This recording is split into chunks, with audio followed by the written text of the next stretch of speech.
When you were a little person, if you grew up the way that I did, you probably longed for connection with somebody who was healthy, who was interested in you, and could kind of care for you. And one way we do that with children is to read them bedtime stories and stories in general.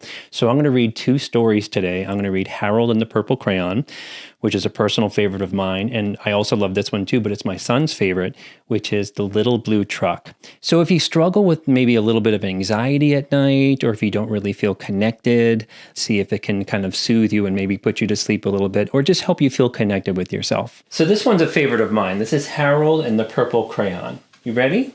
Okay. By Crockett Johnson. One evening, after thinking it over for some time, Harold decided to go for a walk in the moonlight. There wasn't any moon, and Harold needed a moon for a walk in the moonlight, and he needed something to walk on. Wow. He made a long straight path so he wouldn't get lost. Harold's really good at perspective. I can't do that. And he set off for his walk, taking his big purple crayon with him.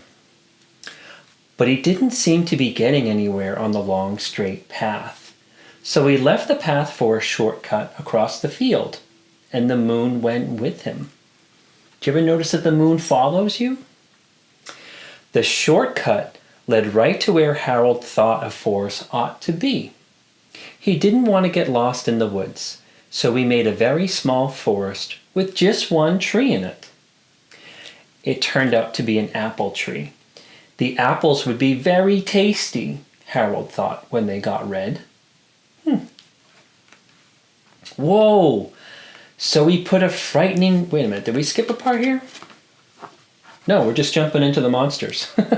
So we put a frightening dragon under the tree to guard the apples. Oh, that's why. It was a terribly frightening dragon. No one's going to take them apples. It even frightened Harold, so he backed away. His hands holding the purple crayon shook. It was exciting. Suddenly, he realized what was happening. But by then, Harold was over his head in an ocean. He came up thinking fast, and in no time he was climbing aboard a trim little boat. He quickly set sail, and the moon sailed along with him. There's that moon following again. After he had sailed long enough, Harold made land without much trouble. He's got the crayon. He stepped ashore on the beach, wondering where he was. The sandy beach reminded Harold of picnics, and the thought of picnics made him hungry. So he laid out a nice, simple picnic lunch. Wow. There was nothing but pie, but there were all 9 kinds of pie that Harold liked best. When Harold finished his picnic, there was quite a lot left. He hated to see so much delicious pie go to waste. I would feel that way too. And so Harold left a very hungry moose and a deserving porcupine to finish it up. That's what I would do. And off he went, looking for a hill to climb to see where he was. Harold knew that the higher up he went, the farther he could see. So he decided to make a hill into a mountain. Why not?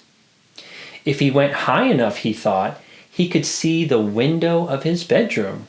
That'd be cool. He was tired, and he felt he ought to be getting to bed. He hoped he could see his bedroom window from the top of the mountain. But as he looked down over the other side, he slipped. And there wasn't anything on the other side of the mountain. He hadn't drawn that yet.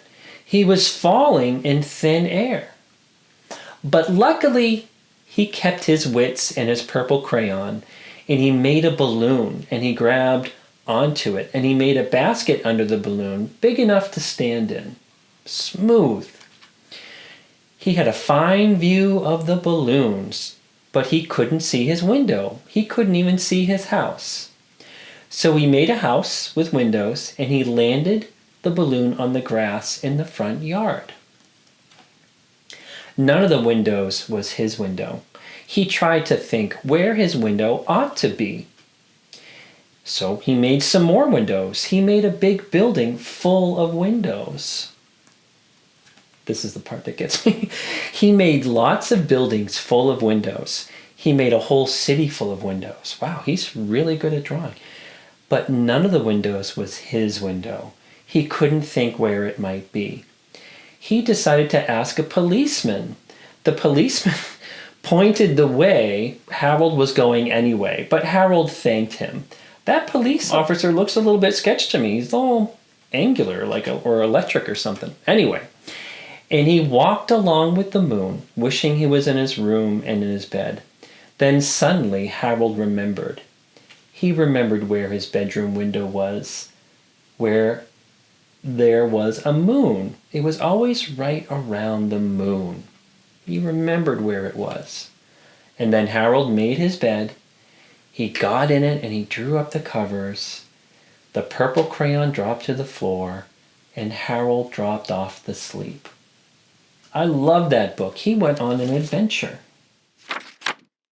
So, this is actually my son's favorite book. This is The Little Blue Truck. Horn went beep. Engine purred. Friendliest sounds you've ever heard. It's the little blue truck. It's fall.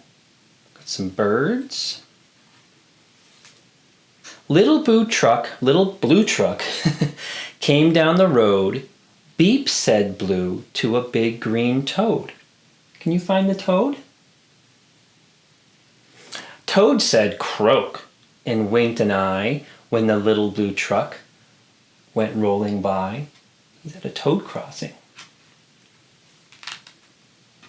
Sheep said baa. Cow said moo. Oink, said Piggy. Beep, said Blue. Cluck, said a chicken, and her chick said peep. Ma, said a goat. Blue said beep. Ma. I said ma. That was a very Boston. Ma. Ma. That's how goats sound. Neigh, said a horse. Quack, said a duck. Beep, said the friendly little blue truck. It's raining.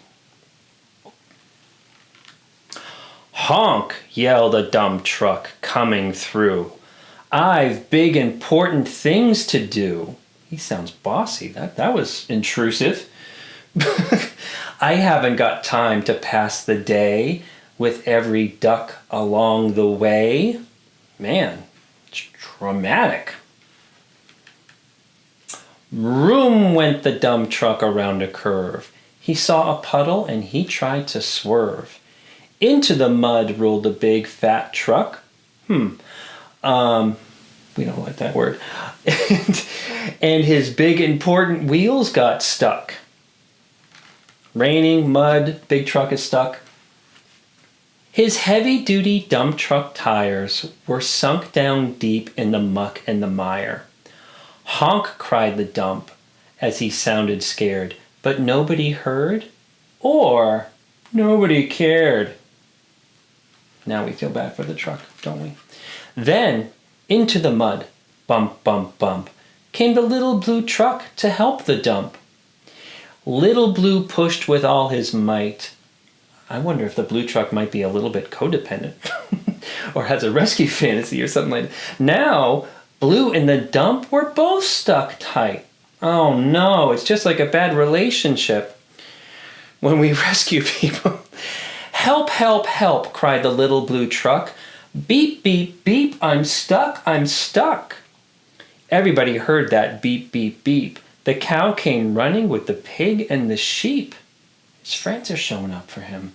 They're going to rescue him from trying to rescue the truck. Anyway. Up at a gallop ran the big brown horse. Goat jumped over the fence, of course. Then came flapping with the chick and the duck. Everybody pushed the little blue truck. Head to head and rump to rump, they all pushed Blue, who pushed the dump. They couldn't quite budge that heavy load, but then who hopped up but the big green toad? All together, 1, 2, 3, One last push and the trucks were free. I hope the big truck learned a lesson here, don't you? Thanks, little brother, said the dump to Blue. You helped me and they helped you. Now I see a lot depends on a helping hand from a few good friends. Beep, said Blue, who wants a ride. Everyone scrambled to jump inside. Oink, quack, bah. Moo, cluck, peep. Neigh, croak, meh. Or you want me to do the Boston? Meh. Beep, beep, beep. Do you think the big truck learned his lesson? So that's the little blue truck. I hope you enjoyed it. And I can't express how important it is to connect with kids. So I hope it was helpful. May you be filled with loving kindness. May you be well. May you be peaceful and at ease. And may you be joyous. And I will see you next time.